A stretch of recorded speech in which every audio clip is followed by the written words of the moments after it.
Assalamualaikum warahmatullahi wabarakatuh. Berikut ialah tugas akhir akuntansi sektor publik oleh saya Muhammad Rafi Virus Admanibras NPM 211303178 dari kelas B angkatan 2021. Baik, pembahasan yang pertama yaitu tentang pengertian dari akuntansi sektor publik. Apa sih akuntansi sektor publik itu? Akuntansi sektor publik didefinisikan sebagai suatu kegiatan jasa yang aktivitasnya berhubungan dengan usaha, terutama yang bersifat keuangan dan dapat digunakan untuk pengambilan keputusan guna menyediakan kebutuhan dan juga hak publik melalui pelayanan publik yang diselenggarakan oleh suatu entitas perusahaan. Setelah membahas tentang pengertian akuntansi sektor publik, hal selanjutnya yang akan kita bahas di sini ialah peranan akuntansi sektor publik. Laporan keuangan sektor publik merupakan suatu bagian penting dari proses akuntabilitas publik. Nah, akuntabilitas publik ini hendaknya dipahami tidak hanya sekedar akuntabilitas finansial saja, akan tetapi juga akuntabilitas value for money, akuntabilitas manajerial, akuntabilitas hukum, dan juga akuntabilitas politik.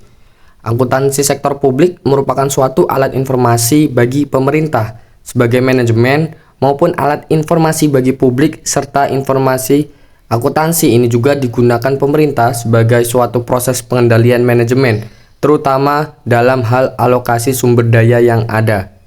Setelah membahas peranan akuntansi sektor publik, selanjutnya kita akan membedakan antara publik, sektor publik, dan juga organisasi sektor publik. Untuk yang pertama itu publik, merupakan suatu hal bukan pribadi atau sesuatu yang meliputi orang banyak. Kemudian yang kedua itu ada sektor publik, merupakan suatu akuntansi dana masyarakat, yaitu teknik dan juga analisis akuntansi yang digunakan pada organisasi sektor publik. Kemudian yang ketiga atau yang terakhir itu ada organisasi sektor publik, yang mana merupakan suatu organisasi yang melakukan transaksi ekonomi dan keuangan namun berbeda dengan entitas ekonomi yang lain, dikarenakan organisasi sektor publik ini dikelola dengan tujuan tidak mencari keuntungan atau biasa disebut dengan nirlaba. Oke, yang selanjutnya kita akan membahas tentang pentingnya memahami sistem akuntansi yang dipakai oleh organisasi sektor publik bagi seorang auditor atau pengawas. Auditor atau pengawas ini harus memahami terlebih dahulu sistem akuntansi yang dipakai oleh organisasi publik. Hal ini sangat penting supaya pemeriksaan lebih efisien, efektif, dan juga ekonomis. Dan tidak hanya itu, organisasi publik juga harus memahami bagaimana mempersiapkan segala sesuatu yang terkait dengan audit yang mana akan dilakukan oleh auditor itu sendiri. Nah, selanjutnya kita akan membahas tentang jenis-jenis organisasi sektor publik yang ada di Indonesia. Yang pertama itu ada lembaga pemerintah, kemudian yang kedua itu ada organisasi agama, misalnya Persekutuan Gereja-Gereja Indonesia atau PGI, kemudian ada juga Muhammadiyah. Yang ketiga itu ada organisasi kemasyarakatan, contohnya LSM, APBD, APBN, lembaga donor lokal, yang mana contohnya itu Tanoto Foundation. Kemudian jenis-jenis keempat itu ada yayasan, yang kelima itu ada institusi pendidikan, dan yang keenam dan terakhir itu ada organisasi kesehatan.